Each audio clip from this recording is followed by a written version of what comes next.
Good afternoon. My name's Malcolm Taylor, and it's a real privilege to be here with you and the Construction Industry Council to be able to talk and present about the common data environment in practice. My background is as a professional engineer. I've been involved in design and building railway projects for many, many years. And I had the privilege of working in Hong Kong. My children were born in Hong Kong, and I wish I was with you a lot more. But today, I now work for Crossrail International, having spent some 10, 12 years on the Crossrail project. Crossrail International's an advisory practice that's wholly owned by the UK government, providing advice to global clients that's of a strategic nature in terms of operating, designing, and bringing into use and delivering major railway projects. And my specialism is in digital strategy and design, based on my 10 years of working on Crossrail and the development of that common data environment and the use of digital practices. And we're now working on digital environments in places like Vietnam, Middle East, South America. So we have quite a good spread of experience and understanding of some of the issues. And today, really, what I'd like to do is share some of that experience with you about the common data environment in practice. Just set the scene a little bit to give you a feel for where I come from it. Talk a little bit about the origins of the CDE, because it is quite important, I think, to understand that in perspective and share the lessons learned with you based on some real sort of down-to-earth experience. Just wanted to set the scene really to get people to appreciate that, when we're delivering these major projects, they comprise of many stages, and we have many teams within those stages creating all sorts of information, and it's typically in really quite a fragmented way. A lot of suppliers, designers, contractors producing information and data in their own particular way, often very well. But the building blocks are usually really very much the way they do it. And it can be very, very hard to fit these building blocks of information together from different organizations. The common data environment, really, it's a combination of processes and technologies which combine together across the various stages of the life cycle, are used for exchanging and managing data. And it's creating an environment where everybody can access and create this collaborative environment for our projects. CDE provides that means for exchanging and coordinating information with everybody. So really, CDE is just one part of this digital environment. There are a number of components that go into creating a digital environment. The CDE is, to me, just about the most important thing. It's the core of the digital environment, but there's also a lot of other things that one needs to do to be able to properly deliver the outcomes that are really quite significant. And the CDE is just part of that process. Its importance really is that when we think about the way in which we create information, when we think about the project goals and how we create the functional requirements, we then undertake our engineering design, our social design with environmental and sustainability. We construct and operate. That digital environment contains all the information and the processes and the ways in which information flows through creating data across these various stages. As we then see into operation and maintenance, from operation and maintenance, then the outcomes can be seen. Common data environment allows us to manage and store our information in a way that we can actually get that traceability from our goals through to our outcomes. So not just thinking about it from an engineering perspective and delivering the engineering, but also the other aspects and things like sustainability, smart cities, being able to measure and show how our projects can be accountable for those significant changes the infrastructure can bring. The data inside a CDE is very much centralized and data-centric. We have to remember that applications come and go, and the importance of being data-centric is it allows information to be accessed by many different parties, and the data is always at that single source of truth. People come and go, applications change over time, but data is at the heart of our projects, and it needs to be managed as a very valuable resource.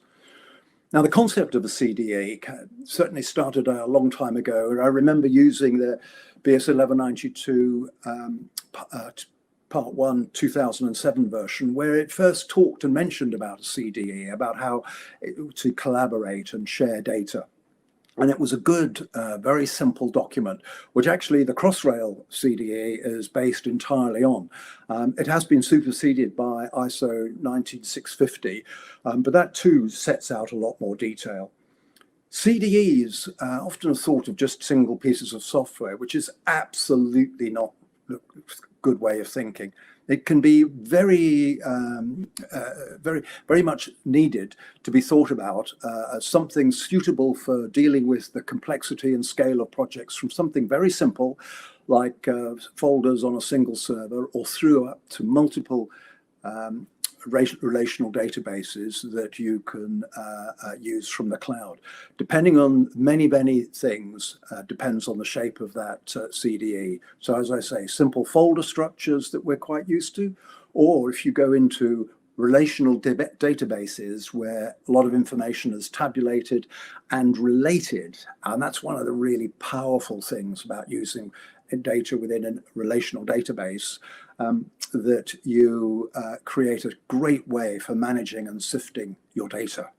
So also CDEs on projects can start small and can start in simple folders and then move into relational databases.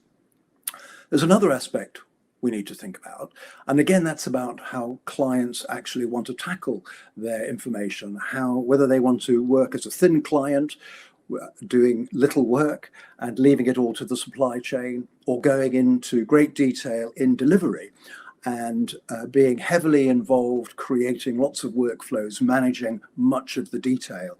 Again, so depending on how accountable and how much involved the client wants to be, depends on the shape and the nature of that CDE. ISO 19650 is very clear about the importance of the client understanding its role in creating a CDE for design projects, in construction, even in the asset information models that are used for operation. Client needs to be defining and establishing their data needs, the data DNA, so it can be consistent across all of its activities, not just the asset management, but design and construction. And so the client organizations really need to think about the basic data that they need in their projects, where this data comes from, because this is what the common data environment's going to hold. And this is the trick about getting the CDEs to be very effective, understanding what your information needs are. Simple characteristics across all of the CDEs, defining what data you need at the end and what data you need during design and construction, the shape and the form of that, the way you're going to store and manage your data, the amount of workflows you may want, and how you're going to then leverage the technology to make this work, to share and to collaborate. So a little bit of an example just to illustrate some of those points from Crossrail project.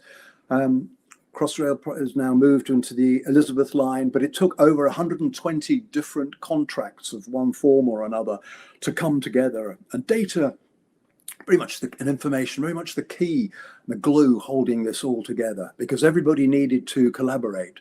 Everybody needed to work in that single source of truth. And contractually, we required people to do that. We had to work within our client systems from which we paid for the software. And so there was no excuse for people not working within our systems. Our main CDE comprised actually of 3 relational databases that were linked together. But the power of that really was demonstrated by creating workflows that got rid of very large amounts of software. Workflows within these databases, so not just using our CAD 3D, 4D model design, but all our contract management, all our document control, all done within our CDE. So all our information was joined up and fitted perfectly, and all the supply chain understood exactly what was needed. A key thing, we started small in the design stage with just a few workflows as we needed in the design, and then as we moved into construction, we built up all of the additional workflows within that CDE as people needed them, eventually through into handover and snagging and the like. So the importance there is the CDE grows with your project, changes with your project, just like an organizational structure. And here, looking at some of a snapshot of some of the data, a few years ago when we had some 3.5 million documents in our CDE, we had nearly 10 million relationships formed between various pieces of data and information. And that was the key. And this actually has grown very significantly as we moved into handover. The relationships that enabled you to move swiftly from finding linked data that made it, using relational databases, so powerful. Most people are very aware of the benefits of not losing information between various stages, but we very much demonstrated that the commercial incentive, return on investment, was very, very significant. But it wasn't just doing it because it made a lot of commercial sense. The decision making was so much better. The control of assurance, particularly on these complex types of projects. So really, standing back and thinking about some of the lessons learned on not just from the Crossrail project, but from these other projects I've worked on over the last few years, the CDE is very fundamental part to creating a digital environment. It needs to be thought of alongside all of these other parts, thinking about what information is needed, thinking about the scale of projects and the type of client accountability that is wanted in terms of creating information. It's about thinking about the way in which information is going to be managed. What workflows do you need? What processes do you need? Fundamental things like getting the work breakdown structures, getting the asset classification structures in place. All of these things, very, very important. Software, and I would always recommend not trying to build your own CDE. Software is important, and choosing off-the-shelf software that is already, most of these types of BIM and CDE softwares are relational databases with wrappers around of particular workflows. But that's really only a small part of it. You have to think about your classification systems, the breakdown structures, your data DNA, because those are the really important things. And those are the things that make the CDE work. They take time. These things don't happen just by thinking you buy a piece of software. Preparing the user requirements, getting your functional specifications for your CDEs to suit the projects that you're after, or suit the asset management framework that you wish to use and then extend into your projects. It takes time to prepare them, and that preparation is absolutely vital so that you get exactly what you want. The procurement can also take months to make sure you get what you want, and then configuring it and bringing it into use. So don't, whatever you do, think that these things happen overnight. They don't. They can develop in line with your project. As your project grows and changes, your CDE should be changing and representing that. And you can also think about the security very carefully, because that's pretty important too. And again, there's lots of guidance to help you do that online nowadays. So really, in summary, the success, and I think you'll see in the submissions that are going to be assessed here, you can look and see how well the CDE is used through life cycles, see how well it is used for managing data and workflows. CDE and going digital brings such significant efficiencies and better decision making, and that's another way how we can measure success and how we would look to see the outcomes that are created in terms of benefits of efficiencies and effectiveness. But clients, particularly users, do need to plan for a CDE within a digital strategy to make things happen, because the CDE is only part of that overall digital strategy, which needs to be linked to other strategies such as procurement. I hope some of this has been of interest to you, but as I say, it has certainly been a real privilege to be with you today and the CIC to be able to talk about such an interesting subject. Thank you.